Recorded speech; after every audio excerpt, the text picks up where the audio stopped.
And welcome, everyone, to another 1UpXP Show podcast. Our Grand Rapids tour continues, if you will. Today, we are sitting down with someone who I feel like is already a close buddy. I just talked to him very briefly, but, everyone that I've talked to, it seems like we fit in the same space for some reason. But this school down in Grand Rapids has a great foundation, and now I could say really just going to go even higher.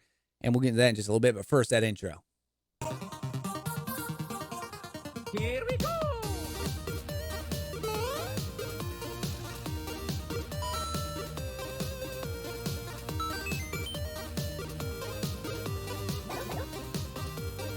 Okay, let's go!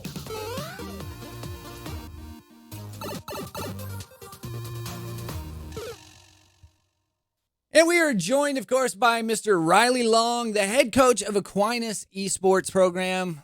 Riley, how you doing, brother? I'm doing great. Good. Thanks for having me, man. I'm excited to chat today. Oh, yeah. It's there's a lot of things on the table, a lot of things to get to when it comes to esports in Aquinas. You are brand new to Aquinas, and we'll get to that in a little bit, but welcome to the Grand Rapids area. I didn't even know where you're from. I didn't even get that when we talked, but where are you from originally? I'm from Jackson, Michigan, so not cool. Really too far, like an hour and a half away. And honestly, I spent some time in Grand Rapids while I was in college. My wife went to Grand Valley. Oh, okay. So, I'm pretty familiar with Grand Rapids, and one of my favorite cities in the country, man. Oh, I love Grand Rapids. It's nice because it's a big city, but small city feel, It's not Detroit. It's not some of those big cities, but it has the amenities of those big cities. And yet it feels rather small. And I've gone down there as a kid all the time. We go down there now for shows, which is great because bands don't ignore the west side anymore. I just wish they'd travel a little farther north, but that's neither here nor there. But yeah, we're talking esports. We're talking Grand Rapids. We're talking Aquinas, brother. You took over a program that already has a solid foundation set by Adam. You took over this year in October.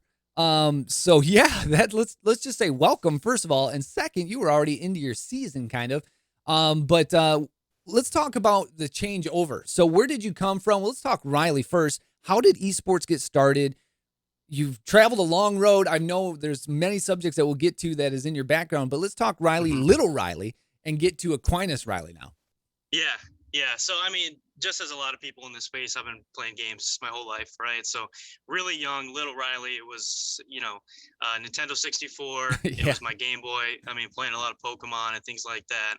And really getting into Call of Duty when I was probably like 11 or 12. Probably a little too young to be playing that game, but it is what it is.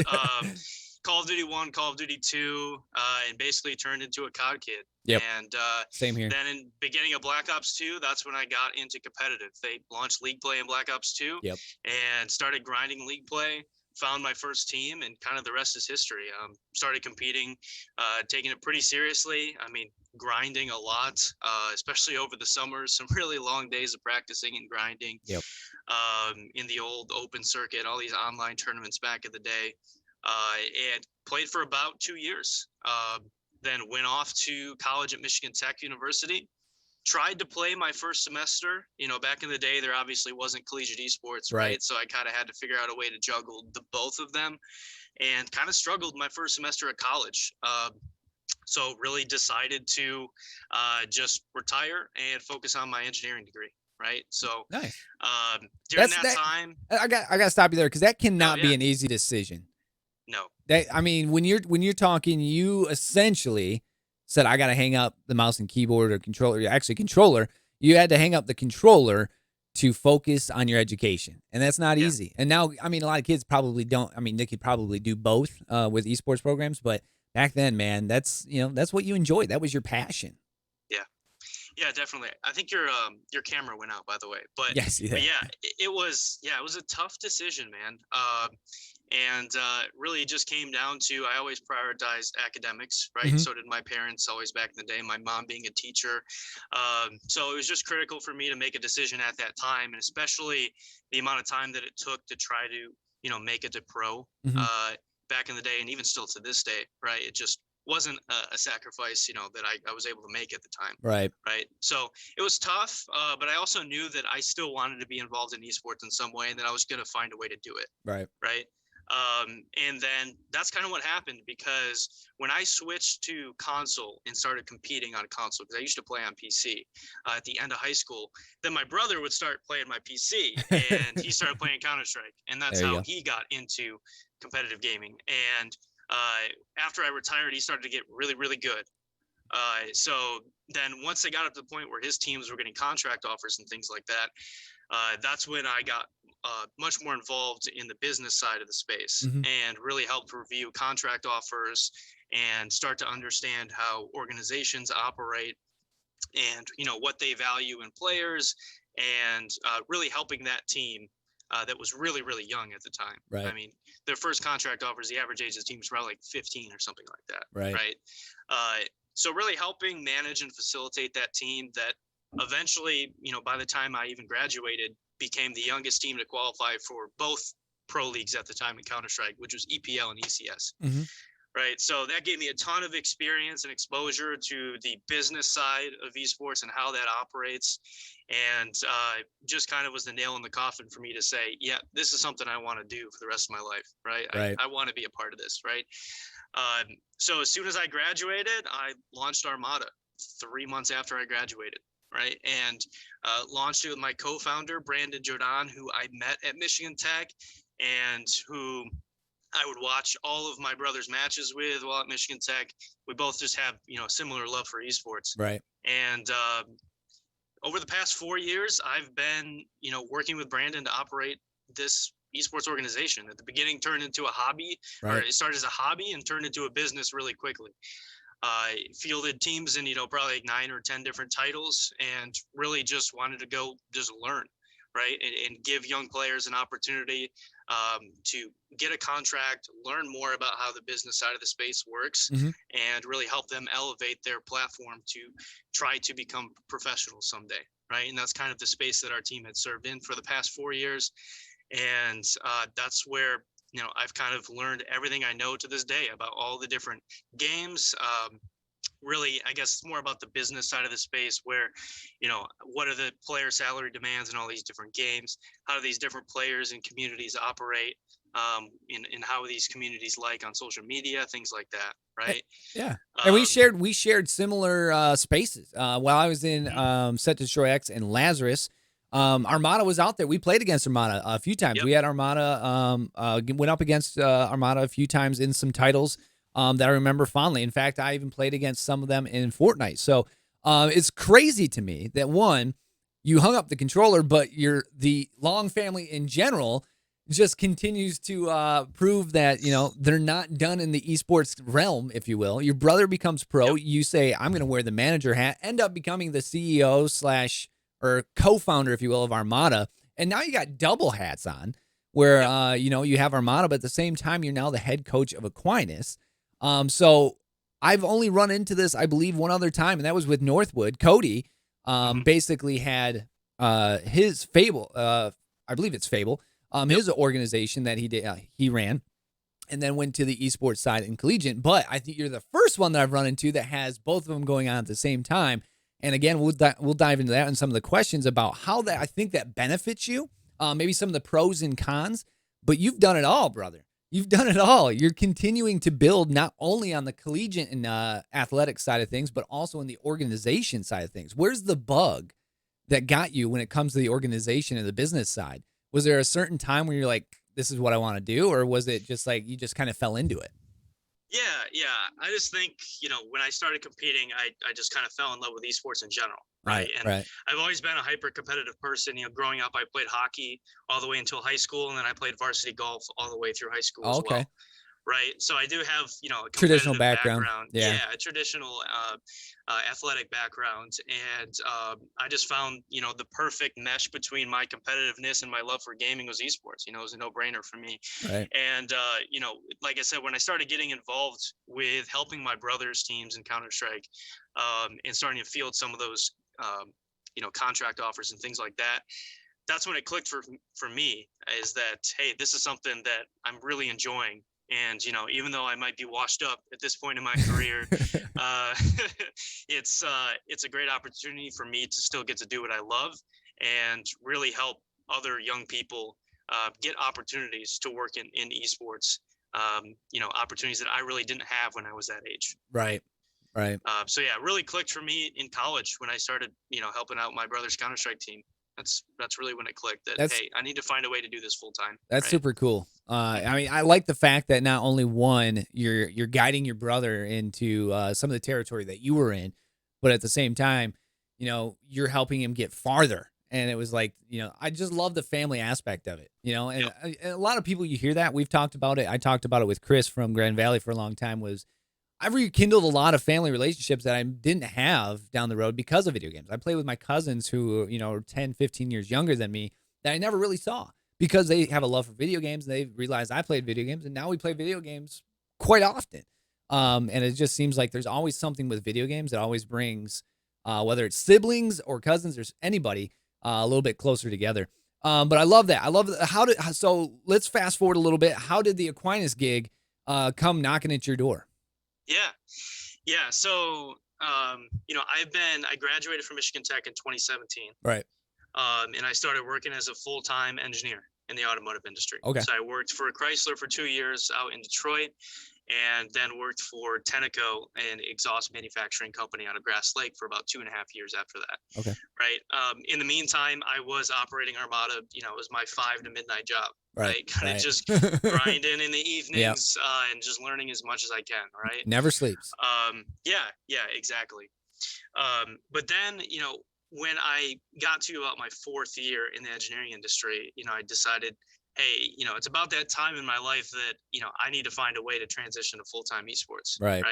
Especially when I saw collegiate start to grow, and, higher level players getting more interested in collegiate. When I started to think about it more, it was just a no-brainer for me. Mm-hmm. I come from, like I said, a more traditional athletic background growing up. I've been a big collegiate sports fan my entire life, and I'm a big fan of that collegiate student athlete model, right? So when I saw it, how fast it was growing for esports, it was like, hey, this is a no-brainer for me. This is something that I would love to do.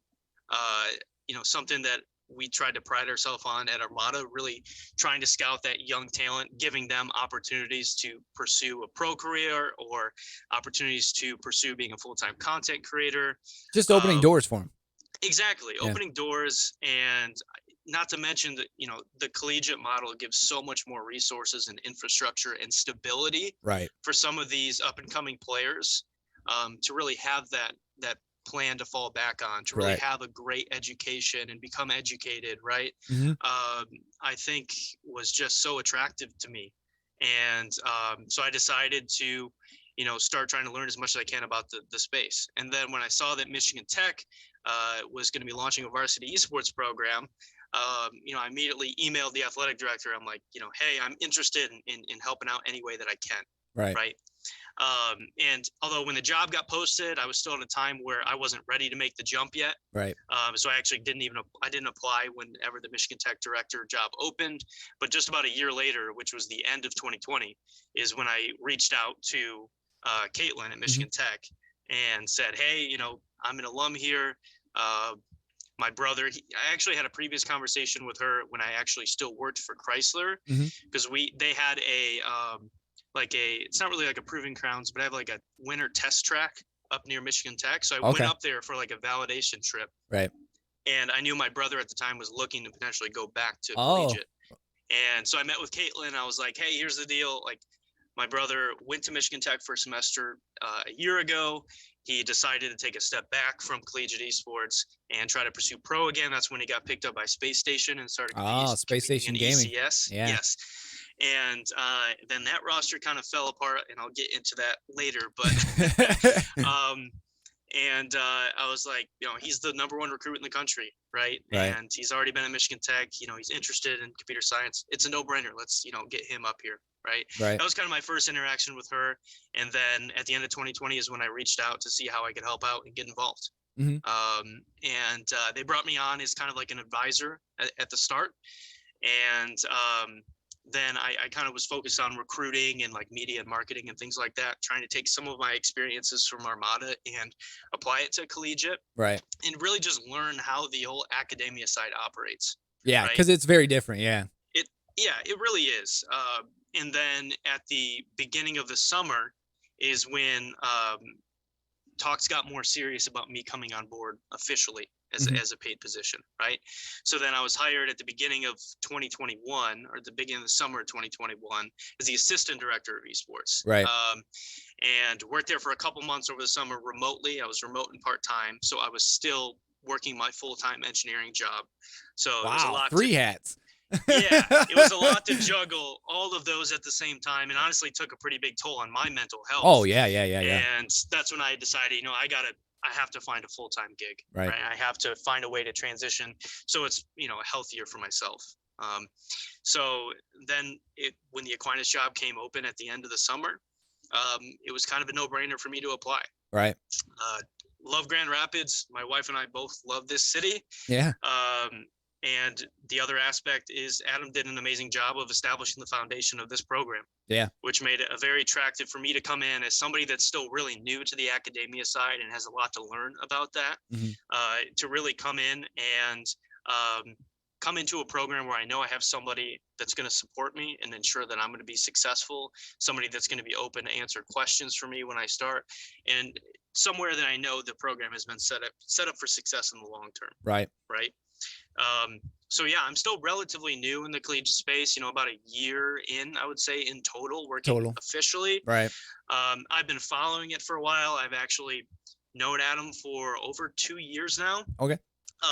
Because he actually volunteered to be a photographer for us at Frostbite 2019, I think it was. That's when I first met him, and I let him stay at my house because he was just trying to, break into the space and just get opportunities to get his name out there. Yep. And it's been a crazy ride. I still have a ton to learn. But that's kind of how I jumped into full-time esports as of just a couple months ago. That's insane to me. So there's a lot to unbox here. Essentially what you gave us was you got into competitive gaming. You went into college, which you hung up your competitive gaming to get your degree. You get your degree and you start engineering, and then essentially you hung up your engineering degree to pursue esports again, all while still dabbling in esports. Hats off to you, brother. One, I like this because this shows when you have something that you love and so passionate about, it doesn't go away, and you will find a way to make it your main career. And I love that message because the same goes for me. I wanted to be a meteorologist, and I love being a weather guy. Like, I absolutely love the attention. I love everything that comes with it, all right? Call me big-headed, call me what you will, but I love that aspect. But if I can bring my second love, or really even bigger love now since in the last few years, since I've taken this road of esports that I have, I want to take that and put it where weather should be. I want to take those video games and I want to broadcast it and not only educate, but also entertain in the esports world. So I was like, why don't we do this? These kids nowadays are born in their DNA with games. Like, it is engraved in kids now. So why not try to get that Saturday morning cartoon thing? Why not try to get this entertainment and education to parents who might not understand it yet and bring that all home? And that passion has proved off to be, what could be a full-time, it is kind of a full-time gig for me right now. Still doing a little weather on the side, but that aspect comes to fruition. When you put enough passion and enough, effort into it, of course it's going to shine. And you can see it spilling out of you when you talk I just love video games. Like, you love Armada. You love your brother who has been a pro and all over the aspects of CSGO. So hats off to you, brother, because that's not easy. And like you said, Adam has built you a foundation there at Aquinas where I feel like even you who doesn't have a whole lot in the collegiate aspect yet can step in and say, all right, this is what I need to do. This is what we can do. And not to mention, the guy's the runner-up college ambassador of the year for a reason. I feel like the Adam effect is still rubbing off there at Aquinas where you can take some of his things and continue to build on it, because your background with Armada, I can only feel is going to help the collegiate esports world because you have that taste of what's beyond and what it's going to take to get that taste at the college level and take it beyond. Because let's be honest, we're not at the point yet where college leads to the pros. We're not there yet. But I feel like the road will be there. You, Cody, those guys who have that taste beyond college can bring some of that to college where you can say, all right, listen, this is what we need to do to get kids from college to the pros, where it is a more traditional sport aspect. But I think it's, it's a little bit down the road. We're still very new in this aspect of esports, if you will. So let's take a step back after we've unboxed Riley here, let's talk about the achievements of Aquinas. Like you said, you've only been there since October, but Aquinas does have a very good program. A lot of kids may say, hey, I want to go to Aquinas for this, but hey, check it out. They have a really good track record when it comes to esports. So let's talk about what you guys had for this season so far with you guys. And I know I've been keeping track of you guys on Twitter. How did this season go for you at Aquinas? Yeah, it went great. I mean, it was definitely a big challenge coming in the middle of the semester. Mm-hmm. When, the first month of the season here, these student athletes, they didn't have a coach or they didn't have a director. And then a lot of the games, they didn't have a coach for the game titles either. Right. Right. So, I think it was a big challenge for a lot of these players to step up during that time. But I think a lot of players did an incredible job of still trying to keep focus on their grades and their matches during that time. But I think coming in, I really just wanted to focus on supporting the student athletes as much as I could and just identifying what their biggest needs are. Right. Right. And a lot of that has revolved around needs of having game coaches for each team. Each title. Yeah. And that's been a focus for me. I'm hoping here, we have job postings up right now. I'm hoping to have somebody hired for each of those games by the end of the year here. Nice. So that we can start off next semester strong. But I think overall, when you talk about competitively, I mean, our League of Legends roster is, a nationally ranked roster. Stout. Yep. Probably about top 20 in the country, I would consider us right now. And all of the players individually as well improved so much this season. From starting the season where their ranks were in ranked and where they ended at the end of the season was really impressive. So they definitely took some great personal steps in improving their game. And I think it showed. I mean, we played in NACE JV, which they call it JV because they're not allowed to call it varsity. So there was a mix of JV and varsity teams playing in that league. Right. And we ended up winning the Midwest Conference, nice. taking down Nebraska, Illinois, Ohio State. Right. I think I saw that with Illinois. Yeah. Small school taking down the big boys. Small private school taking down the big dogs, right? Yep. But a lot of these schools, they're still clubs, right? So it's not like they're full-on varsity programs, but it still is a great accomplishment for us. Oh, very big. Being a smaller school, right? It doesn't matter what competition it is or what level it is. When you have that name associated with that, I mean, it doesn't matter what it is. You beat Illinois. You beat these big D1 schools. And you guys are Aquinas. I mean, you're not a big D1 school. You're a small D2 school, if I'm correct. But I mean, you guys are out there. NAIA. So are you NAIA? D2 or D3. Okay. We're NAIA. It's yes. Wow. Yep. So even better. I mean, even more. I think you have 1,400 kids on campus or something like that. Enrollment of 1,400 kids. So yeah, you're a tiny school, but you're doing big things.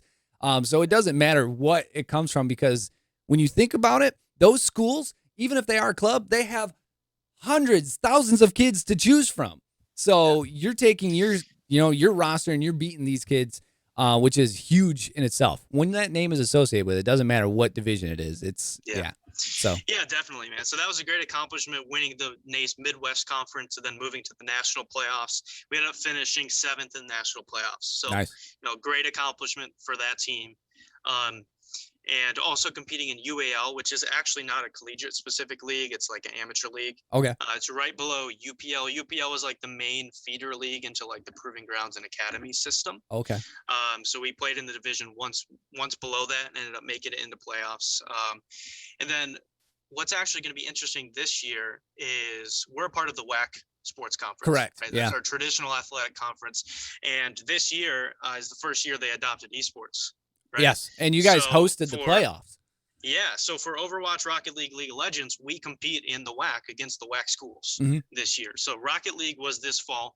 In the spring is going to be Overwatch and League of Legends. Right. So Rocket League had this really unique opportunity to play in a traditional sports regular season.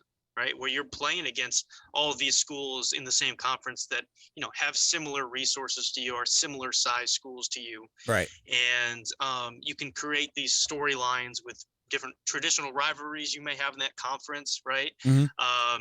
Or based on like some crazy matches that happen creating some in-season rivalries. And that was a really great experience, and I think a lot of our Rocket League players enjoyed this season. So we ended up finishing first in the regular season. Yep. And then we got to host the LAN playoffs at Aquinas. And that's what we're seeing here below me is you have the casters, two ladies here talking about, I believe it's Northwood and Concordia coming up next. But essentially what you guys did was I talked to Steven down in Siena about this when I visited him.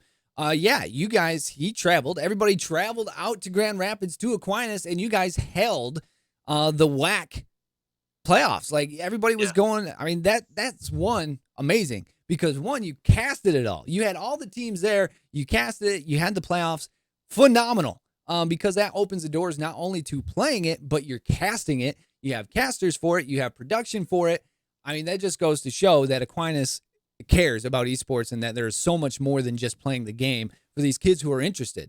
If you want to cast, if you want to product the product going out to everyone, I mean, that is essentially, if not the best calling card I think of when I see something out there. I was like, this is a full-fledged entertainment studio when it comes to the way you guys put on playoffs. Hats off on that too. That was pretty impressive.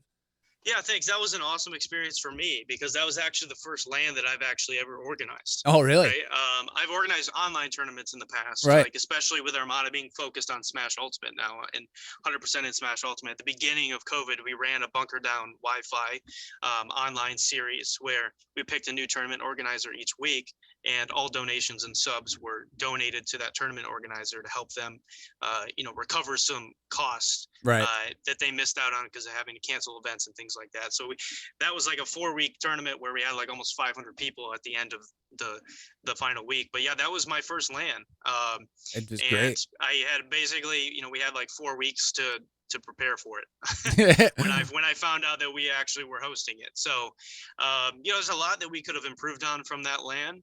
And I worked with our production in casters to talk about lessons learned and improving for next spring when we host for Overwatch and League. But yeah, that was an awesome experience, especially in this COVID era, to be able to, have that LAN environment and have some of our players experience that maybe for the even first time. Yeah. Right. That's a big thing. So that was really awesome for me, just seeing all of the teams coming out of all these different skill levels that just have an opportunity to compete in that LAN environment. I mean, we held it in our gym and had 2 main stages and also had, a secondary set up off to the side that's still in the gym with the LAN environment and streamed those matches on a secondary channel. So yeah, it was really an awesome experience. And I guess I can kind of get into this later, but a big thing for me is you're right. It's not only just about, playing for Aquinas. No, it's about casting for Aquinas. It's about producing for Aquinas.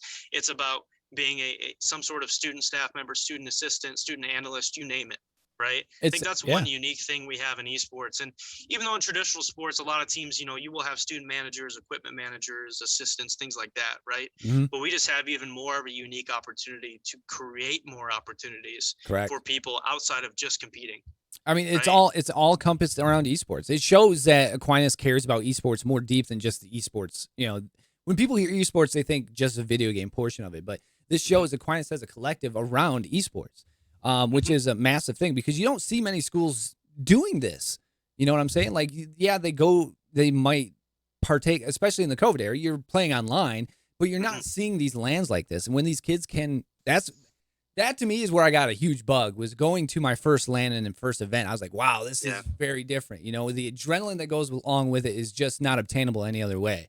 And when you have the kids partaking like this in an event at a college level, obviously, it's different than playing someone online. And I do have to apologize because it's Siena Heights and Concordia. I don't know why I thought Northwood, but it's Siena and Concordia playing.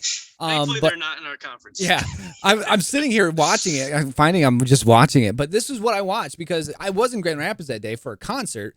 I wanted to make it down to the event. Unfortunately, couldn't make it. But I was down there later in the day, and I was keeping track on Twitter about how everybody was doing. But yeah, it was just something that is so encompassing, and for those kids, it's just so exciting because there is a LAN event again, and Aquinas did it. They did it right, man. You guys did hats off because it was really well done. I know it goes a lot of work into it, and I know you probably spent a few sleepless days trying to figure some stuff out. But yeah, you did it really well, and I can't wait for next year to see who picks up the torch and runs, whether it's you guys again or whoever. But I really think the WAC is doing it right when they have an event like this. And I know there's other events out there, but I mean, the WAC did it right. They had a conference playoff with everybody in one building, and I feel like that's the way to go with that.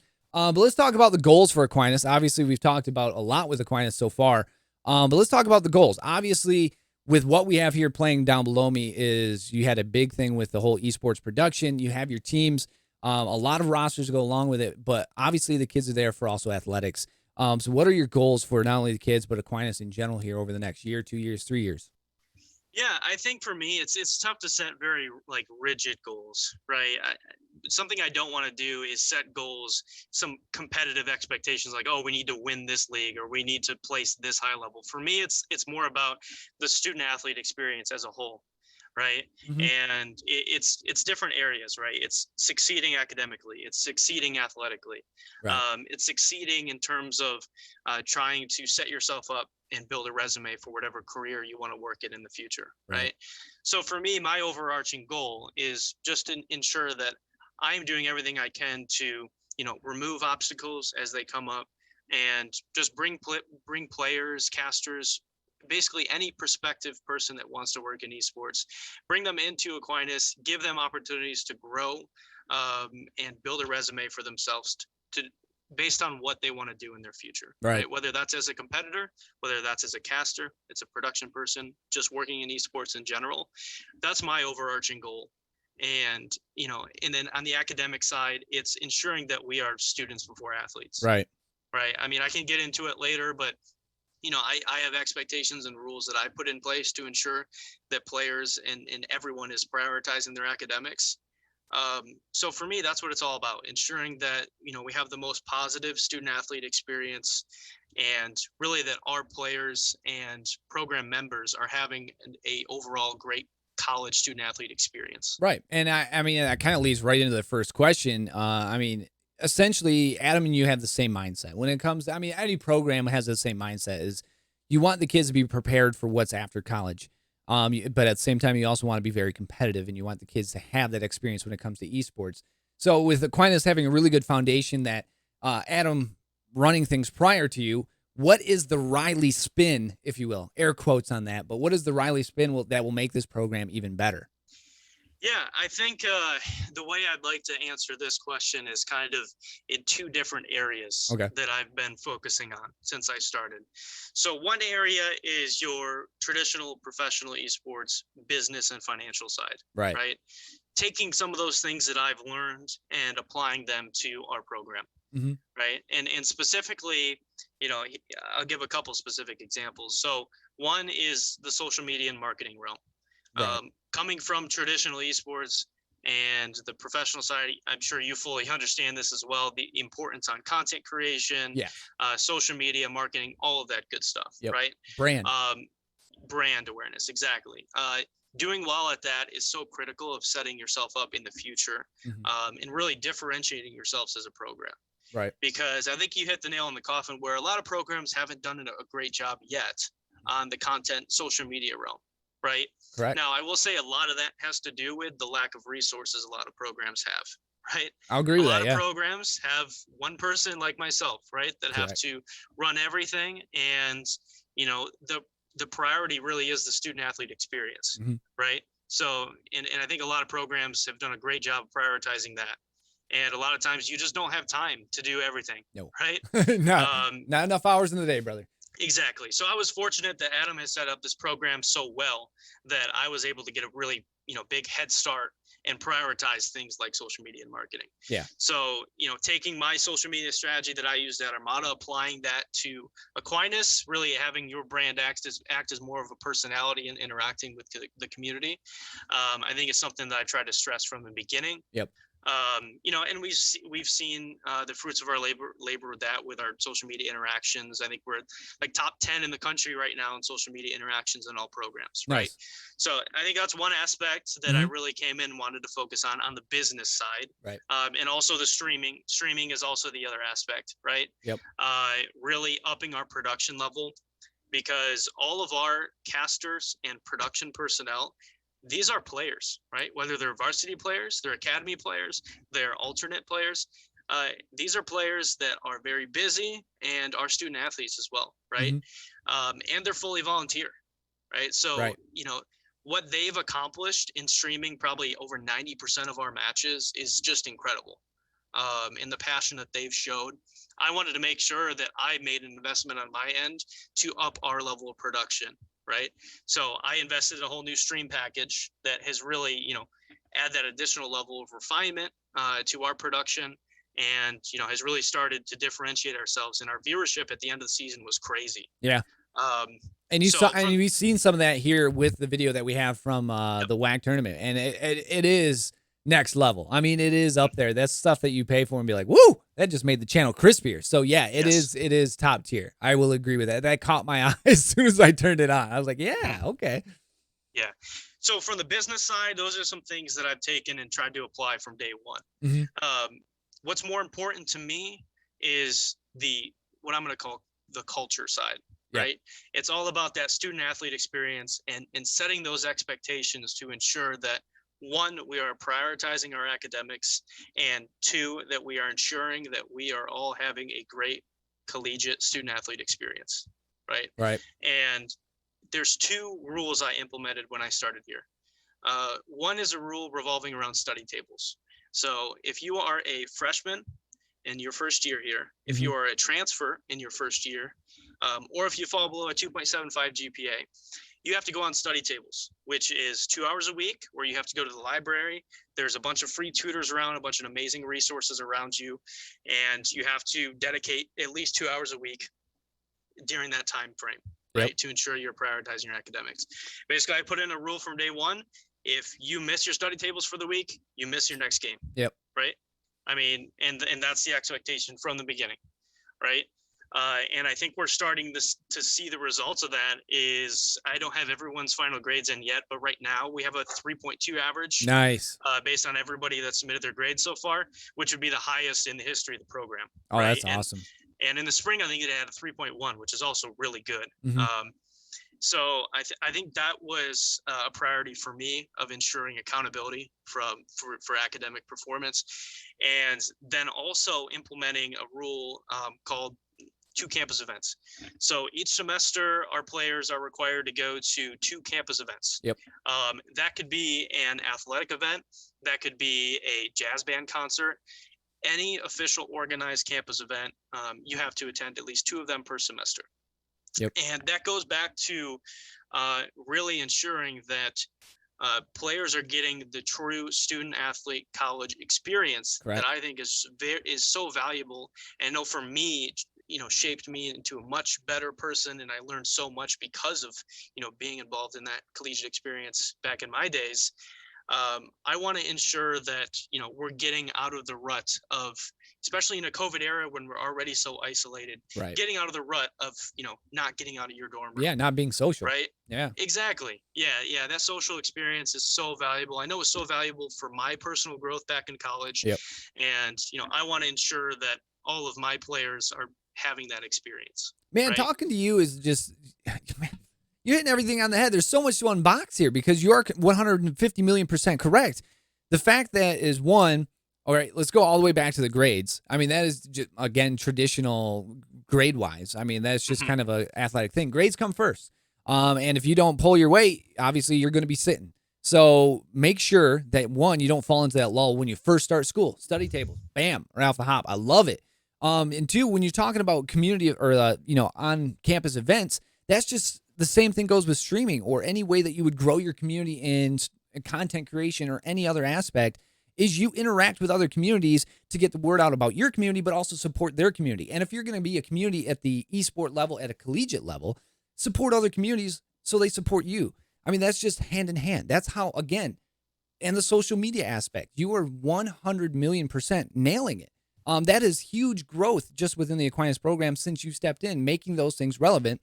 The social media thing is monstrous because you and I know that on the org side of things, Twitter is a huge thing to become a personality and put yourself out there to, one, interact with your community, but two, also to spread your brand. Now, if you do that at the college level, one, these kids are going to have the social media aspect of it. That can also go into esports. But two, you're spreading the brand and community and social aspects. So I was like, man, that's already the Riley factor. I mean, the cherry on top. And I didn't mean to cut you off there. You can continue. But I was just like, man, you've already put 50 million% into what was, probably just needed a few sprinkles. But you've already built a different foundation than what was there at Aquinas. And it's just now turning into a tower, if you will, of esports, because that is massive. Those are huge moves, my brother. Yeah, definitely. I think it was a challenging thing for me too, because like I said, I'm still pretty new to the collegiate space. But you're just bringing that information that we had with orgs that we knew would work, and you're bringing it to the college level. Mm-hmm. And I like that because it's going to work. Not many programs have that in there yet. And that's just exactly what you've done. You've brought it to the collegiate level. Yeah, I think one thing that was challenging for me making the transition, and I guess it's not really a transition because I still I am in the professional space, right? Right. But I think is understanding that, when you're in the professional space, right, it's all just about numbers, it's about winning, and it's about money. Right. Right. You know that. Yep. And it's so much more when it comes to the collegiate experience. Correct. Right. It's so much more just about the student athlete experience and ensuring whatever their interests and goals are, that you're supporting them in any way that you can, and just trying to lift them up as players, competitors, casters, you name it. Right. Right. So I think that was a challenge that I was concerned about, of ensuring that, my mindset was focused on that positive student athlete experience. Right. Of course, I'm still a very hyper competitive person. Right. And I love winning and I hate losing. Right. Just as any competitive person does. Exactly. But it really is so much more than that. Right. And, like I said, I've tried to do my best to prioritize that and try to have that change of mindset from that professional side that I come from previously. But I still have so much more to learn. Right. And I think I like the point that Adam makes. He said this a couple times on Twitter, that we shouldn't put anybody in collegiate esports on a pedestal. Right. Regardless of what their background is, whether it's professional, whether it's, academia background, whether it's in IT. I think that it is still so new that even a lot of things that we agree on right now on the controversial hot topics, we may go back on in 5 years and say, you know what, that was the wrong mindset, right? That was the wrong decision. So I'm really glad that all these conversations are happening right now, because it's bringing so many different opinions together.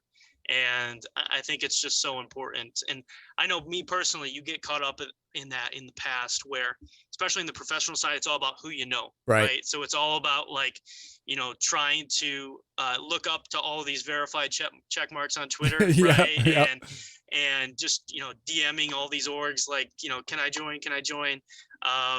And I think that in collegiate, it's important to just throw that entire mindset away. Correct. And just make sure that we're hearing everybody's opinion, right, regardless of what their background is. Right. And I agree 100% with that. And in fact, it kind of streams in with a few more questions that we have. But let's talk about that. Let's hit on this topic, because I want to discuss this, because it was a hot topic on Twitter recently, and it still will be down the road, because as we grow in collegiate esports, there isn't a governing body, right? And kids go to pro organizations like Armada, like Lazarus, like Renegades, whatever it is, at the ages of 15, 16, 17, 18, and then go to college. But they can also still be a pro. Now, what I want to discuss is the pro aspect in college, because a lot of people are like, well, you can't be a pro in college. Well, you can. And esports is very unique in that fact. And now when you even open the can of worms that college athletics, traditional athletics, are getting paid for their likeness and whatnot. So kids are getting paid with contracts now in college. Let's hit on the discussion of pros in college. So there are a few pros that I know of that are in the college level, collegiate level. They are doing their pro thing, but also doing their college thing, and also getting a degree. I, for one, don't see this as harming college, because one, it's putting college in a different space, because one, I mean, the kid's doing what he's supposed to do in college, but at the same time, he's making a little scratch on the side. But what are your opinions on this? I feel like I already know where you're going with it, with the discussion we've had, But what do you see are the pros and cons of having pros at the collegiate level? Yeah, as you mentioned, this is a really hot topic right now. Right. Just the other night was the CCL Spaces on Twitter that went for about 5 hours and started as just a College COD specific talk and really turned into all of these different leaders coming in and talking about these issues as a whole. Because truly, all of these issues surrounding this specific situation with College COD, which is, you know, this ex-world champion and top challenger players signing with Bay State. Right. I think all these issues apply to all of collegiate esports, right? It isn't just College COD. So no, it has sparked some great conversations, and I think there's a lot of aspects to this. There really is. It's a big onion. There's many layers to it. It definitely is. Yeah. So I guess I'll kind of start with a bit of a story, and it kind of backs up my current opinion on this. Okay. So going back to my brother, right? Yeah. Right. He went to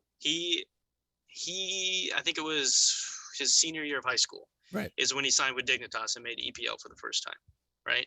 So he got a great contract. You know, he's making a lot of freaking money for a high schooler, and it's awesome for him, right? Yep. Well, and Dignitas, again, another huge name across the globe when it comes to esports. Yeah. Yeah. Well, just a couple months into this, the roster started to get ripped apart a bit by the organization. Okay. And I won't take too many shots, but let's just say they made some poor decisions in dropping some of the younger players that earned that roster spot. Okay. And picking up older players that maybe didn't deserve it, and it ended up hurting the roster. The roster got worse, and they fell out of pro league, right? So he had a pro contract for 4 or 5 months, right? So even though he was making a lot per month, it wasn't for very long. Right. Right. And then he went off to Michigan Tech for a semester, and once again made pro with Space Station in a different pro league, you know, dropped out again, and literally the same thing happened.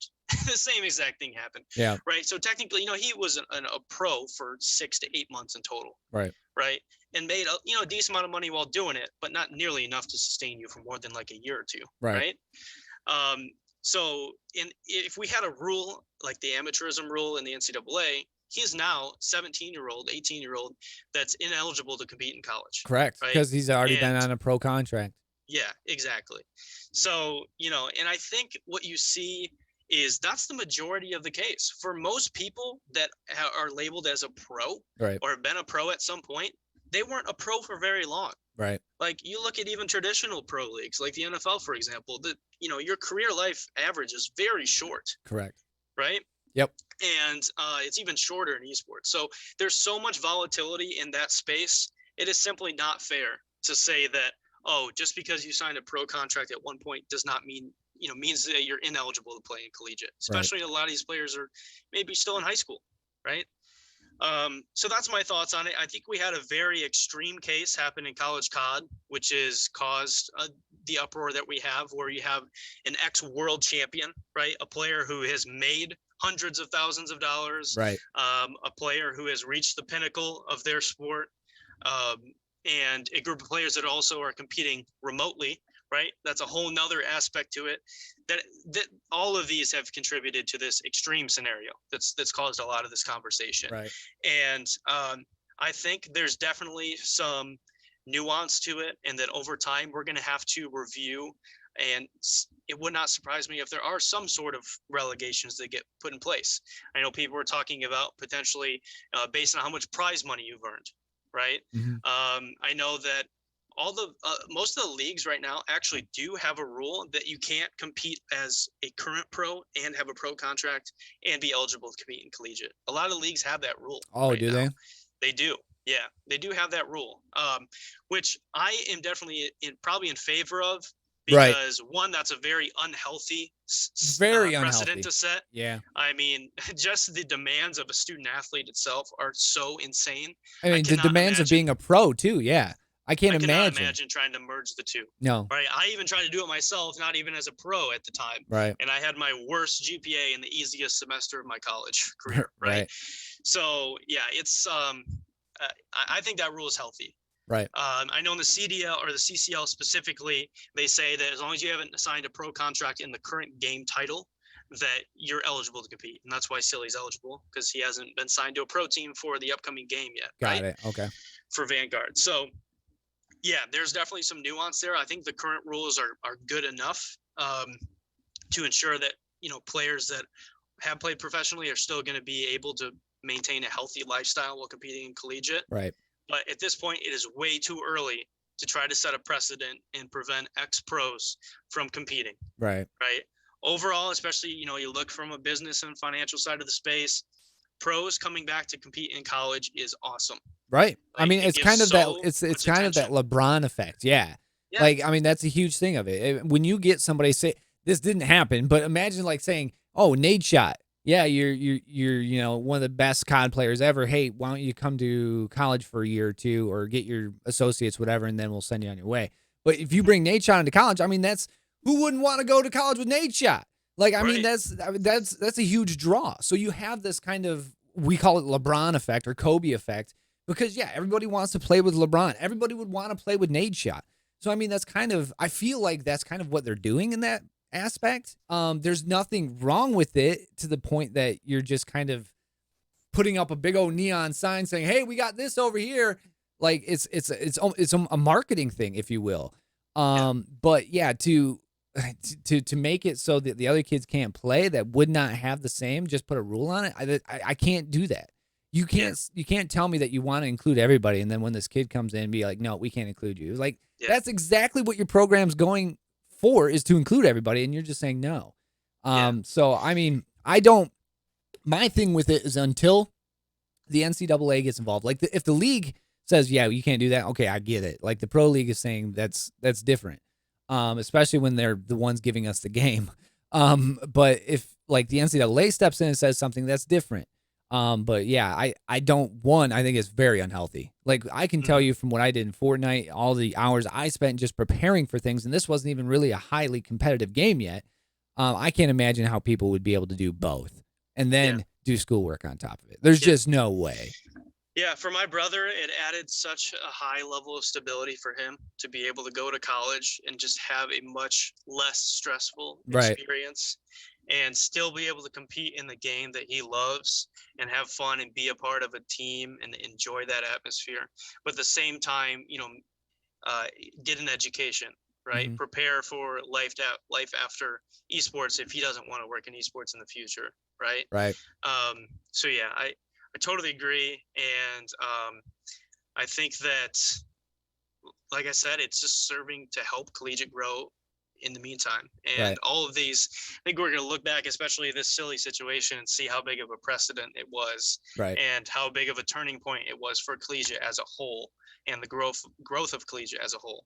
We might look back and have 5 years from now have a rule where Silly wouldn't be able to compete based on winning a world championship or based on winning hundreds of thousands of dollars. And we'll call it the Silly rule. Right, exactly. Yeah. It's just like that guy, the quarterback for Pittsburgh, where they just made the Pickett rule because he was fake sliding, and they're like, "You can't do that no more." And first off, hats off to Pickett, man, because he was thinking, "Hey, I can do this and get away with it. There's no rule." Yeah. And now they made a rule for it. So there's going to be rules as we go along. Obviously, we're still very young, and they're going to incorporate more rules. It'll be the Silly rule. Because, I mean, to be honest with you, if you've won a national or a world title, I might be starting to draw some lines there, because I was like, dude, I mean, come get your degree, play a different game maybe, but I don't know if we can let you compete. That's just a little weird. But yeah, that is definitely something that I think will have to be put on the old fast track for years down the line, because a lot of these kids, I mean, I don't want to deny somebody a college degree, because like you said, those pros' careers are not very long. And if they want to get somewhere in a space that requires a degree, they don't have that. But if they can go to school and get that degree, but at the same time compete in esports, like, man, that's a tough one to sort out. Yeah, it is tough. And I guess, my final point on it would be in terms of competitive integrity. I think that's what a lot of the counterpoints are, right? A lot of the counterpoints are like, okay, if we're going to allow these players just to come in, dominate these leagues, take all of the scholarship money and, cause the leagues to be less competitive, right? I think that's one of the big counterpoints. Well, I'm going to argue that this silly situation is very extreme. Right. Majority of the time are going to be pros that had a very short-lived pro career. Right. that either one, they ran into unfortunate circumstances out of their own control, or two, they kind of reached a ceiling as a player and just couldn't break through, to maintain, to become a consistent pro, right? And when you have top level challenger amateur players going to collegiate, obviously nobody's complaining about that. Some of those top AM challenger players are just as good as some of these fringe pro players or ex-pro players, if not better. Right. You're not going to see all of these top pros just quit and go to collegiate, right? If anything, it's towards the end of your career, like the silly example. In that example, you're probably past your prime as a player, right? So you're probably not going to be getting better during your time in collegiate in that situation. There might be top amateur players that are better than you or going to be better than you in a year, right? So, and that's why I think a lot of it's a marketing scheme, that's where you get the Lebron effect or whatever, Yeah, he's not going to be the best, but let's bring him on board because he's going to draw. He's going to draw the business aspect of it. He's going to get a lot of kids looking at this college. He's going to get a lot of kids interested in coming to this college. So yeah, I think that'll be another one. We're talking about it right now, right? That's exactly it. Exactly it. We're talking about these pros in the college esports world right now, and that's they did their job. But let's talk a little bit about Grand Rapids here. We're kind of bouncing around these questions because we're finding out that we're just going together with these. But obviously, the surrounding area for Grand Rapids is an up-and-coming big city. What networking connections can esports-minded kids make there in the GR area with Aquinas? Because, you guys have a great production. Grand Rapids has great venues around the area. But what can they make when it comes to connections in Grand Rapids with going to Aquinas for esports? Yeah, I think that, Michigan as a whole has turned into a bit of a collegiate esports powerhouse. Very much so. There's a lot of there's a lot of great leaders and great people that are leading programs here in the state. And from a competitive standpoint, especially when you look at like a Northwood, for example, winning national championships, right? So I think that Michigan as a whole is a powerhouse, but I think specifically Grand Rapids, when you look at all of the cities around the country, Grand Rapids in itself is its own powerhouse. Very much so. Having Chris now at GVSU, having Colin at Davenport. We could very well shortly here have 3, national esports brands within one city. Yeah. Right. So I think just within the collegiate esports programs themselves, it's going to be a great place to be. Because you're going to have programs that are going to be hyper competitive that you can play against and connect with in the area.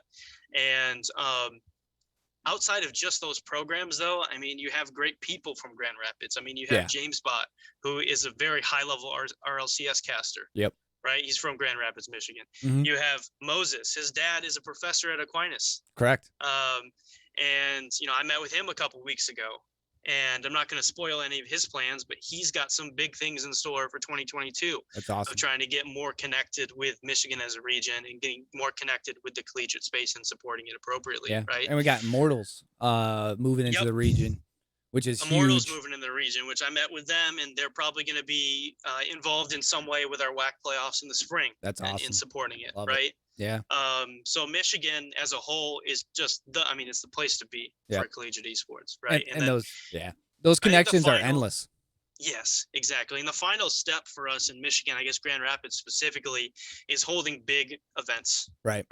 Holding either open or invitational events, which I'm sure that Immortals is probably looking at doing.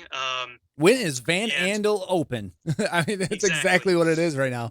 Right. And I know we have a Discord with the West Michigan Sports Commission. And, I'm sure they're looking at, possibly trying to host different esports events, especially I'm not going to say getting out of the COVID era, but getting back to lands. Right. And more lands starting to be scheduled. I think Grand Rapids is a great place for it, especially if it's a collegiate land. When you have Michigan being a powerhouse and Grand Rapids having so many great people in the area. So, yeah, I think it's been a bit of a snowball effect, and I think that final piece is running those big events. But yeah, Grand Rapids is, it's the place to be for collegiate esports. Oh, man. Very much so. And the thing is, it's just growing. And like you guys, Aquinas has a great foundation. Davenport's JV team just won a national title in CSGO. GVSU is Grand Valley. When you say Grand Rapids, you associate Grand Valley with Grand Rapids because it's just been in Grand Rapids for so long. But those 3 schools alone are just screaming, now that they have the programs, esports. And it's just like the blow up is there. And like you said, it's not just Grand Rapids, it's Michigan as a whole. Michigan teams Yeah. have just come out of nowhere. And Tech, Oakland, Santa Heights. I mean, the list goes on. There's so many teams. And I didn't realize it until I sat down and tried to reach all these coaches. I was like, man, why does Michigan have so many teams? And even the people you talk to outside of Michigan be like, Michigan's a mecca, man. You guys have a lot of teams.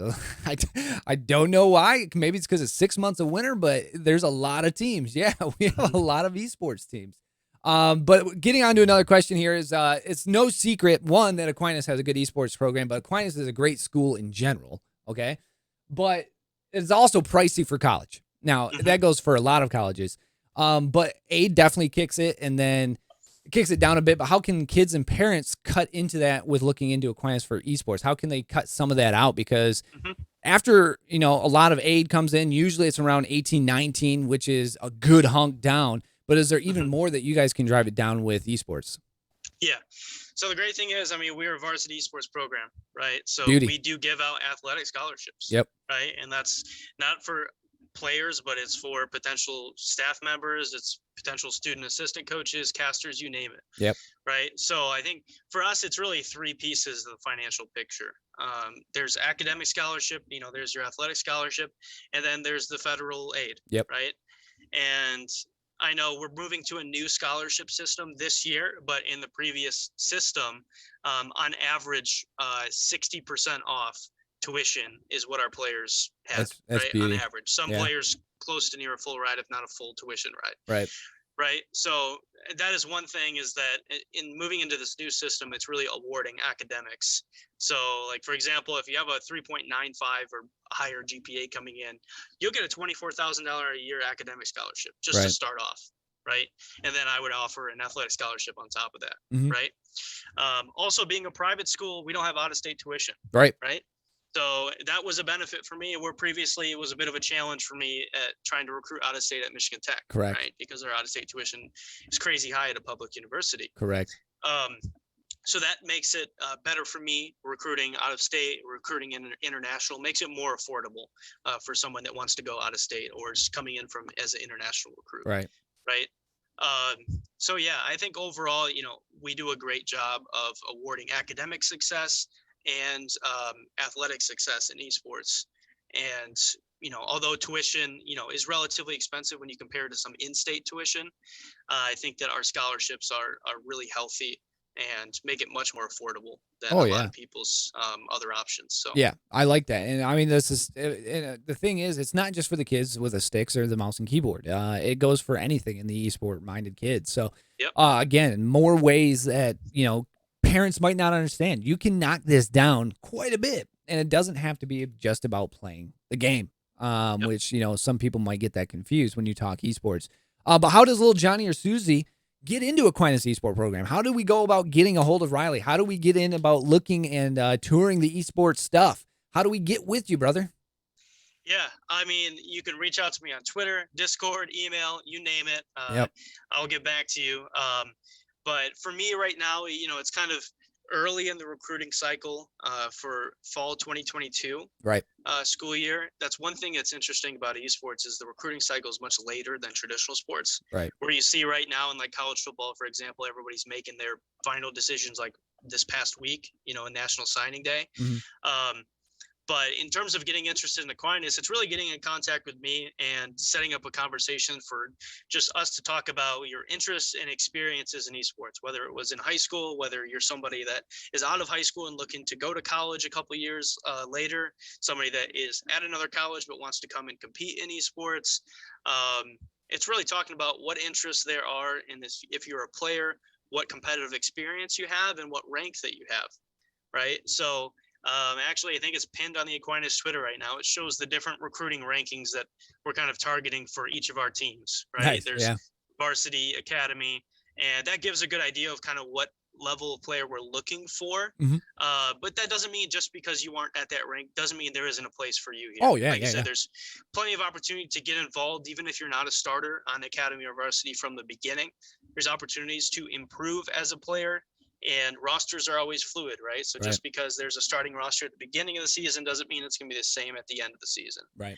So if somebody wants to come in and work hard at it and work with our coaches and show that dedication, then they're going to have an opportunity to try out for a starting spot. Right.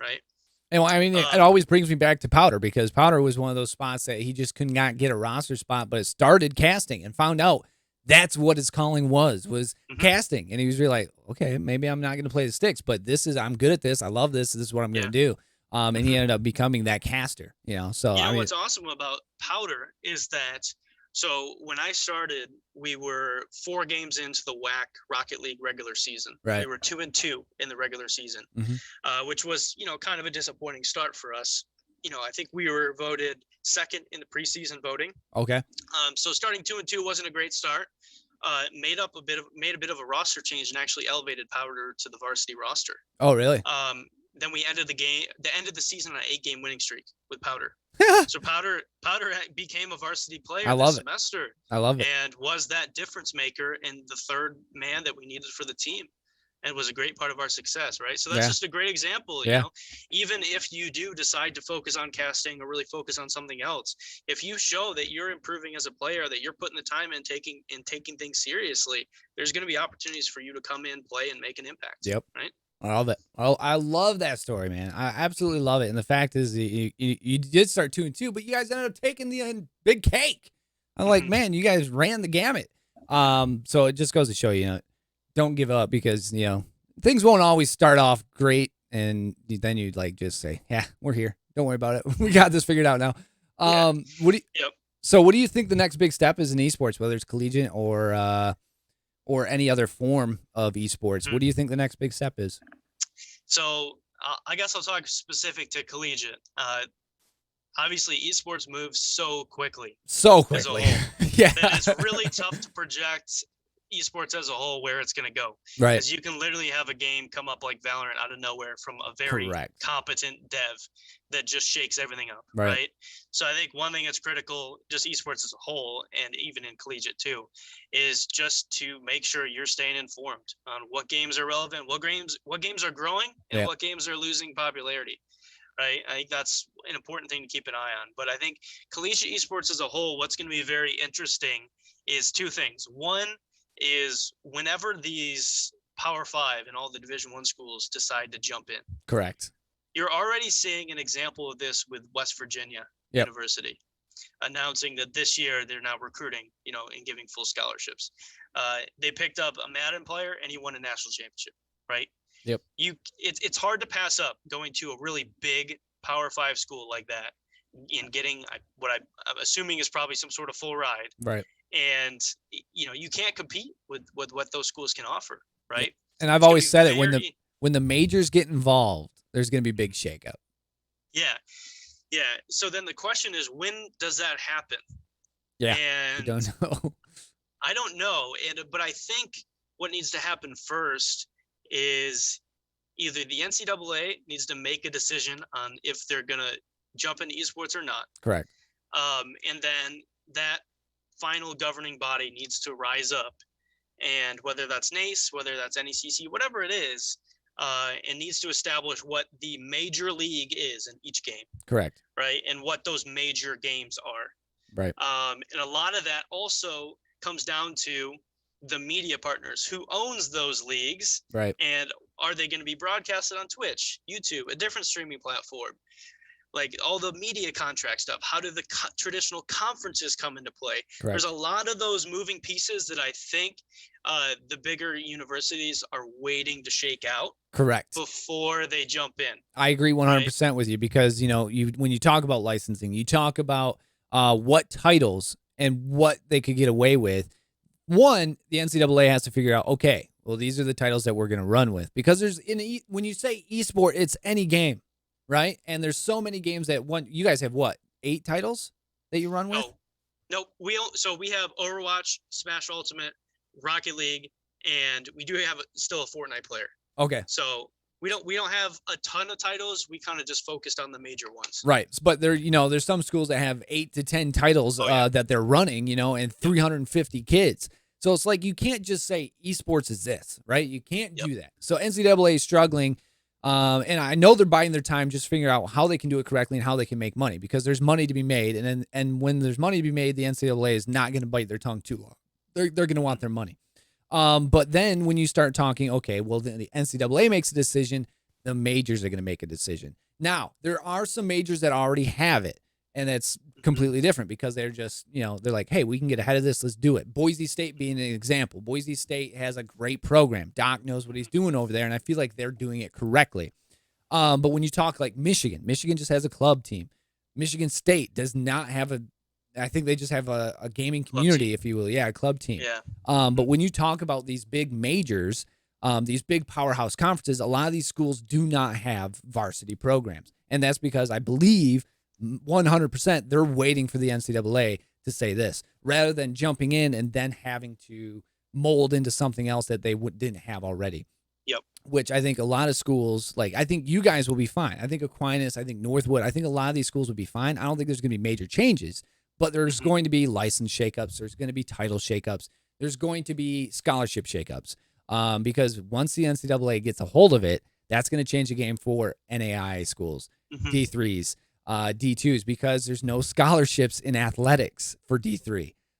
So there's going to be some major shakeups in that route. But I agree 100% with you. The majors are waiting for the NCAA. That's what I really think. Yeah, and one thing that'll be very interesting is the collegiate landscape as a whole. All of these smaller colleges that bought in early, how are they going to be affected? Correct. Right? I think you have colleges like Maryville, Northwood, Bay State, these smaller colleges that decided to go all in on esports, right? Because they want to get ahead. They want to establish themselves as a national powerhouse brand and try to survive, the wake of all the Power 5 schools jumping in. Correct. Right? So the question is, are they going to be able to survive that and maintain themselves as a national brand? And then what happens to the smaller schools, right, that have even less resources, right? Yeah. I honestly, especially when you look at like the new NIL era and what's happening in traditional athletics, right? There is some parity that you're seeing, like the number 1 overall recruit the other day going to Jackson State for Dion. Yeah, I saw that. Right? Yeah. So I think, we're not really seeing the effects of NIL and contracts and people getting paid to play collegiate esports yet, but we're starting. I mean, there's full ride scholarships, and what's interesting is there's actually no regulations really against that right now. Right. So all of the leagues right now that you compete in for collegiate esports, you could have a school pay you directly, like literally pay you. Like you can't do that in traditional athletics. Correct. You have to go through the NIL, right? It's the workaround. But that's really interesting. If that happens, that'll be another can of worms to open very up. Big. Yeah, very big can of worms. I can see this going two ways, and I agree with you. I think that, like you said, Northwood, Maryville, these schools that have it already set up, there might be something to that they'd have to do. But this is my thing is like there's so many kids that play video games though, more so than traditional sports. In the fact that not just one sport, but I mean, video games is again a very big umbrella. So I feel like that there's two ways that this can go, and I'm trying to kind of filter it out here. But yeah, they could hurt quite a bit, and you see the majors take over, and it hurts the D3 NAIA schools. It hurts a lot, but at the same time, I feel like these kids that are in this space that aren't so much traditionally sports, a lot of these kids didn't have these groups or places to hang out with in high school. They go to college. Then they get into esports. And then you realize you have a really good kid that didn't realize that he could do this at a major school because let's be honest, when you get the Block M interested in you for a full ride for esports, you're going to listen. That Block M's there for a reason. But when you have Aquinas and you show up and you'd be like, oh, wow, yeah, I was really good at Rocket League. Let me try playing. And then you realize, wow, we have this really good kid here. But the thing is, in traditional sports, you don't have that. Traditional sports, those kids go to these schools because they have those programs. Right now, you're looking at all these kids now being more DNA involved when it comes to video games, and there's just more options. So I can see it going both ways. I can definitely see it hurting. But I can also see esports being like, nah, this isn't going to hurt because there's way more people in it than a traditional sport, There's a lot more kids that can play sticks than throw a football. Exactly. Yeah. And I think, you're not going to see an issue with recruiting players. I think you'll Right. see the player base is so huge, like you mentioned. It's not that these smaller schools are going to struggle to field teams. No. I think you'll just you're just going to see it.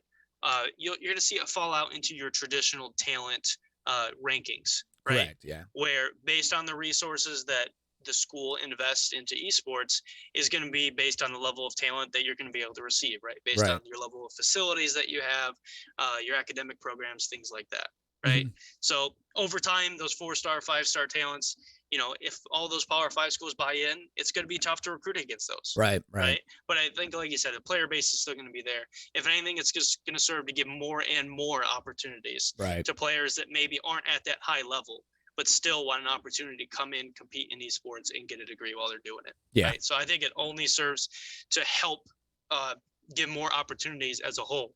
But you'll see the higher level talent migrate to the universities and colleges that have the most resources. So let's spin this off on another tangent question here. Do you see the majors helping the esports program or hurting the esports program? Not just you in particular, but the esports in general. Yeah, esports in general, I think it's going to help. Right. I mean, it just gives gives so much more attention, especially when we have these huge alumni bases. Right. Yeah. And a lot more money. Exactly, a lot more money, and the further that it goes on, the more percentage of your alumni base are going to be gamers, right? That are going to be more interested in supporting your esports program, donating to your esports program. Just another reason why I think it's going to be huge. Like, right. I don't think it's going to touch college football. Nothing can do that. No. But it could touch college basketball. Like, it could get there.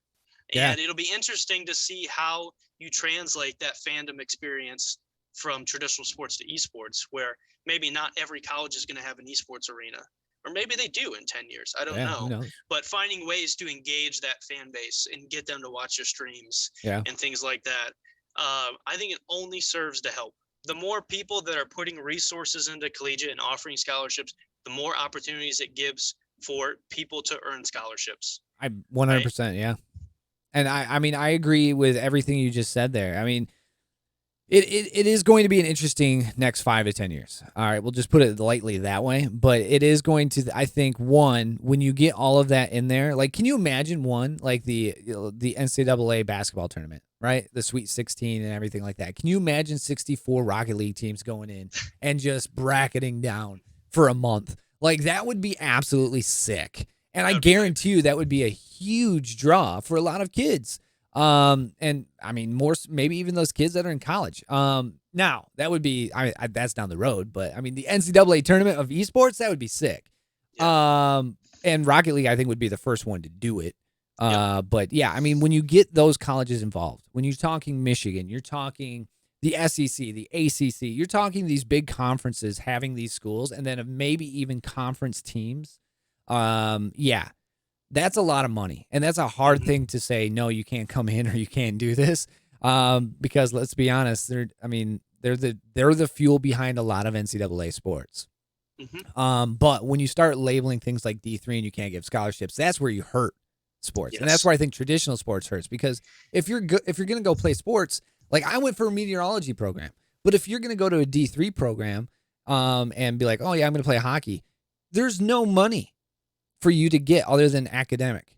There's ways you can get around it, but I was just like, esports can't take that right now, because if a kid wants to go to college for esports and he needs that money, it's not there. So labeling that, I can see, is definitely a major hurt. I think that's why a lot of people are worried about the NCAA. Yeah. And because it's these schools that are branching out first, Yeah. Trying. The amateurism rule, you're worried about, obviously, the different divisions and less opportunities to give scholarships. That is one benefit that we have in our current system, where we don't have a governing body enforcing things like that. Right. Because that gives opportunities for a smaller school like us, that if we invest in esports properly and we're taking esports serious, which we are here, then we have the opportunity to play these D1 schools and beat them like we have, right? Yep. Like, the opportunity to play against these big names is invaluable. Correct. And to beat them for a small school like this is an awesome accomplishment. Very much so. That makes sure the sky is the limit right now for any program. if you want to invest, then you can win national championships, and look at the schools that have done it. Yeah. Right. 100%. That is a worry that I would have for sure. But I think that over time, there's so many knowledgeable collegiate leaders now, and I really don't think that would be allowed. Mm-hmm. And it'd be difficult to get a lot of the collegiate leaders behind something like that. No, and I think esports again will win out. Like esports takes its own road, just because it is so unique. I think esports will win out. I think there'll be certain rules that you'll see with esports that you don't get with traditional sports, and that would be the facts. Is like you cannot tell someone, or you cannot hurt something like going, oh, no scholarships at D3. No, like you don't. That's not the esports way. The esports way is if you want to be good and we have the resources for it, come here, play for us. We'll give you a little break on the bill. Yep. Exactly. And that's just an esports thing. We're not trying to exclude everybody. We want to include everyone. Because this is traditionally a group of people who were not included in a lot of things. Exactly. So, I mean, I think that's the beautifulness of esports, if you will. But you can't take the beautiful and put the ugly in there. You know what I'm saying? Like, don't do that. I got one last question for you, and we giggled at this at the beginning, and I giggled at it when I wrote it. But Thomas Aquinas is one of, if not the brightest minds of scholastic philosophers. I went on a journalistic trip when I started writing this. He's the reason the college gets its name, all right? Thomas Aquinas, St. Thomas Aquinas. It only makes sense that Aquinas College was one of the first to grab esports in the area, in the Grand Rapids area. But my question is, with esports growing so fast, with that bright scholastic philosophy mind, do you think he would approve of what Aquinas is doing with being a leader in scholastic and philosophy? I mean, when you think about it, esports is for everybody. And esports is a very front-leading thing. Like, you don't see a lot of programs doing this just yet. You have a lot of people at the top saying, no, we're not bringing video games here.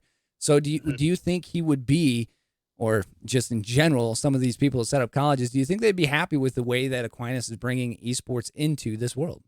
Yeah, there's no doubt about it. I mean, you hit it. You hit the nail on the head. It's esports is for everybody. Right. And, everybody from every background you could imagine. And everybody that's interested in either being a competitor, being interested in working in the space in the future, interested in being a production person, caster. I mean, I think we really embody that here. Yeah. And, I basically, what I think a big part of my job is making sure that if somebody expresses interest in anything within the esports realm, that I give them opportunities to work on that. And assign projects for them, give them opportunities to learn from my experiences, so that when they graduate, if they want to work in esports, they can do that right out of college. They don't have to go work a job for 5 years that they're not interested in. Correct. Right. So I think this is our third year of the program here. So it was, one of the first programs in the state of Michigan, an early program, in the country as a whole. Yep. And, I think a lot of smaller schools, like I said, see it as just an awesome opportunity to jump into a new space and take a risk, because it's still so new. There's still so much we don't know. Yes. Even though you can hire people that have a lot of background in esports, when you add collegiate to the formula, it gets so much more complicated that nobody really has the right answers yet. No. So it is impressive. I mean, all of the schools that have invested into esports, because it's scary. I mean, it's probably is a financial risk for them, but it's paying off, because it's giving these awesome opportunities to people, like you said, that maybe just didn't have opportunities growing up, and maybe felt isolated growing up, and can really come in and feel like they're a part of something bigger than themselves, and just create these awesome relationships. Amen, brother. Amen. I mean, that's exactly what it was. I mean, when we played games as kids, right? I mean, everyone was included. You go to your friend's house, he might have a friend that you weren't a friend with, but you sit there and you play video games and you have a heck of a time. I can't just walk out to the lacrosse field or the soccer field and jump on and play soccer with these people, but everyone can do it with video games. Good, bad, whatever it is, you're going to have a fun time, and that's what sticks with a lot of people, and that's one reason why video games are video games. And yes, the explosion over the last, 5-6 years has really changed the landscape. We're collegiate, but it seems like to me that rule is always there. Everyone can do it. Everyone can come play. It's not, the certain competitive rosters, but you have a home in the esports program. You can be a caster. You can be on the JV team. You can be on the club team. You can be on whatever you want to be. This door is always open. And that's what I like about esports, is it's non-inclusive. It's heck, rosters have men and women on them. I mean, this is the only sport where you're both playing together. And no, to be honest with you, no one's caring what political party you're a part of, what race you are, nothing like that. We're sitting here, we're trying to beat this other team. Don't care what's going on. That is the love of video games, and that's what I love about the fact that it is growing so fast and it is getting somewhere where we have never seen it before. Because traditional sports, 100 years old in many aspects, longer than that, and we are sitting here with something that is less than 6 years old in any competitive form for the most part. When you're talking colleges, I mean, Robert Morris was in 2014 when they gave out scholarships, so I mean it was 7 years ago. So it's new, and I say it's still baking in the oven, if you will, because it's not even infancy yet. It is so young. I still feel it hasn't been born yet. It is going to explode at some point where it just becomes just a thing that becomes a staple. You're just going to see it more and more and more at every college. That concludes our question portion of the program.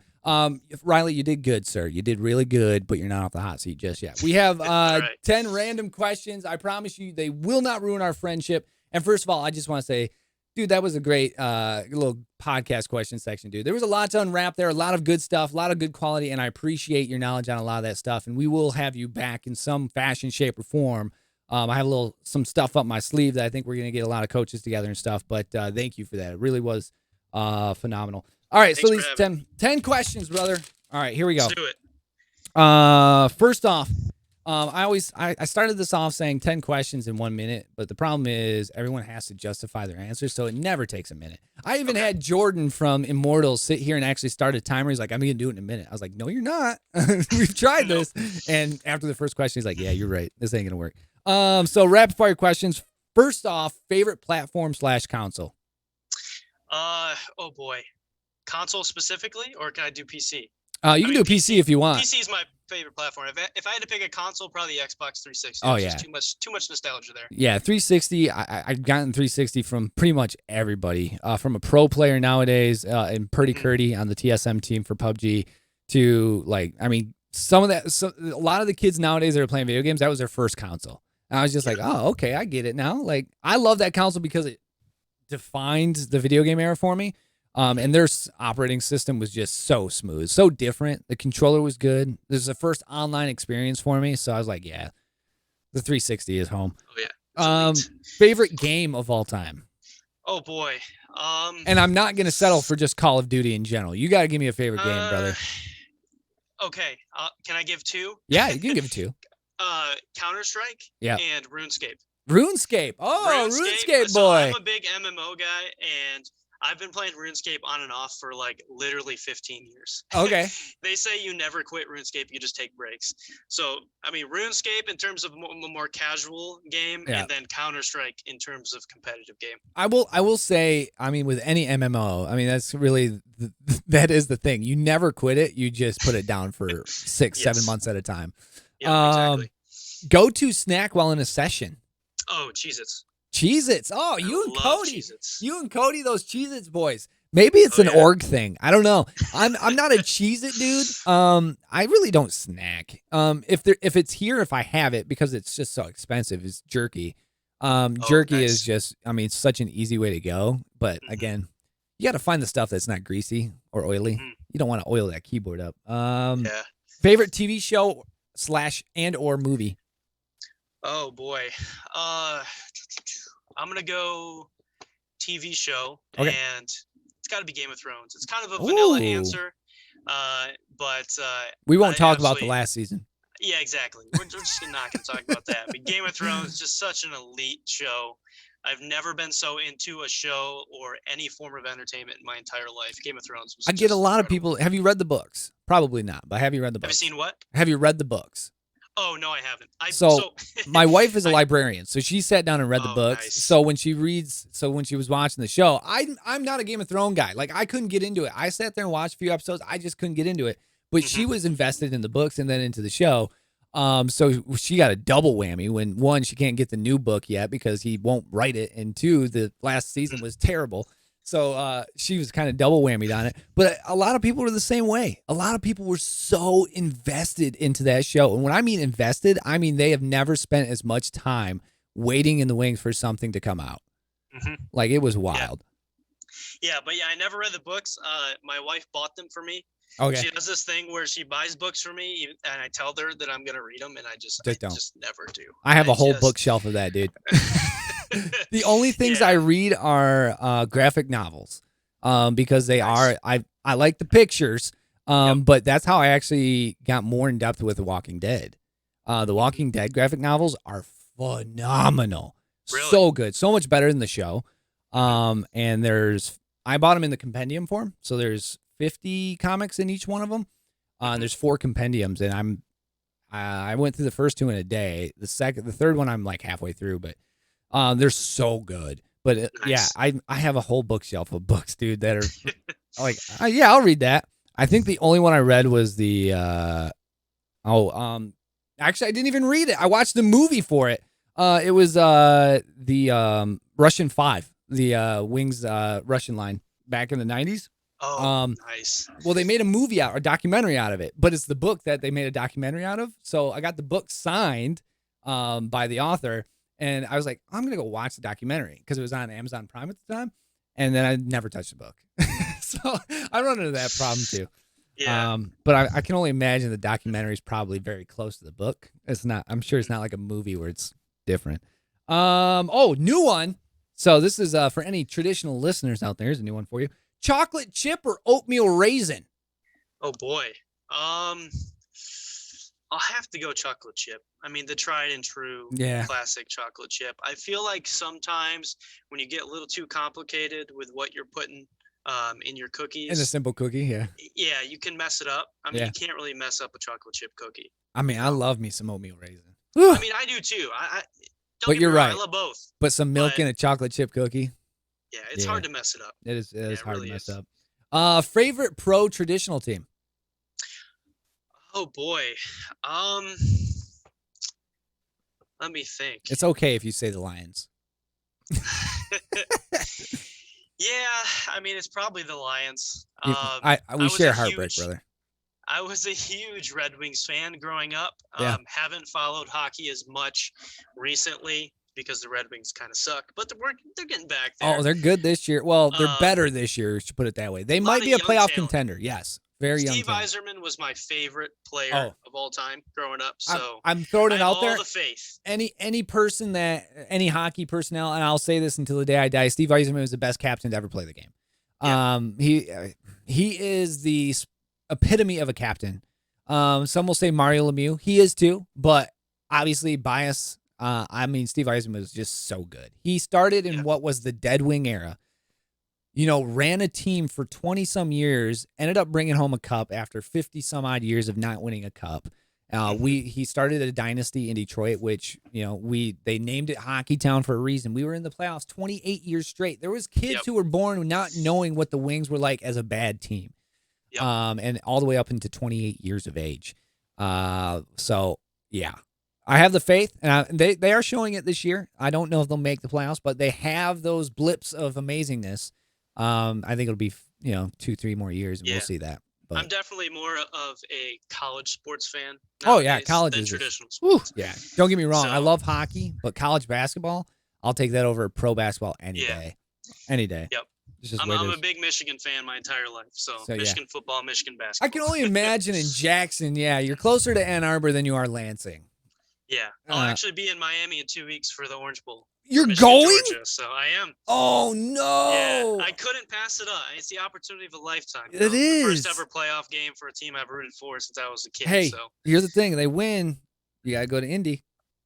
I don't know. That kind of, I don't make enough money to do both. Okay? That's true.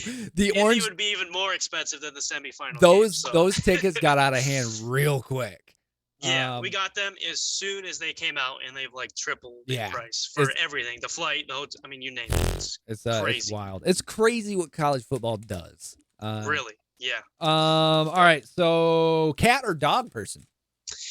I have both cats and dogs. I would say traditionally I was always a cat person, but then I got a dog. And now I'm probably more of a dog person. I don't know. I love them Those both dogs equally. will do that to you. Yes, no, I have a I've 2-year-old chocolate lab named Ella, and she's adorable. Nice. So, first car was a maroon Chrysler 300, I think it was. Ooh, traveling in style. It was like 1999, I think. Oh, when they first came out? Yeah. It was like a 300M, I think. 200M, 300M, one of those two. That was when they started that whole boxy look. They looked like the Secret Service cars, man. Those things were huge. Yes. Yeah, Yep. they were the more modern boat, because like back in the 80s and 70s, you had those big old Ford boats. Yep. Yeah, those were actually pretty sick cars. All right, this one's out of left field. Would you rather be attacked by one horse-sized duck or 100 duck-sized horses? 1 horse-sized duck or 100 duck-sized horses. Oh boy. I would say, probably. Oh boy. I would say the horse-sized duck. The horse-sized duck, just the one? Yeah. I've been getting a lot of that recently. I find a way to outmaneuver one of them, then get overwhelmed by 100. So okay.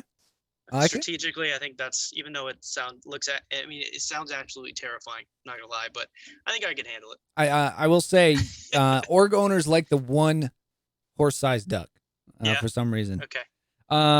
Anywhere in the world, brother. Last question. Where are you going?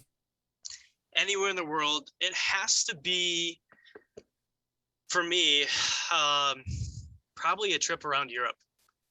That's a big answer we get. Yeah. Yeah, never been to Europe. I haven't traveled outside the U.S. very often at all. Like, I've been in U.S. territories in the Caribbean. My dad lived in St. Croix for a couple years. So no kidding. Down there. Yeah. That would be wild. Yeah, so that was fun. And I've been to Aruba before, but in Canada, obviously. But really haven't traveled much. But I think just a trip around all of Europe would be awesome. That would be fun. I'm Irish and Czech, so I would love to see the old stomping grounds. I would love to see Prague. I would love to just see Ireland in general. I mean, those landscapes are always gorgeous. The history is what gets me, man.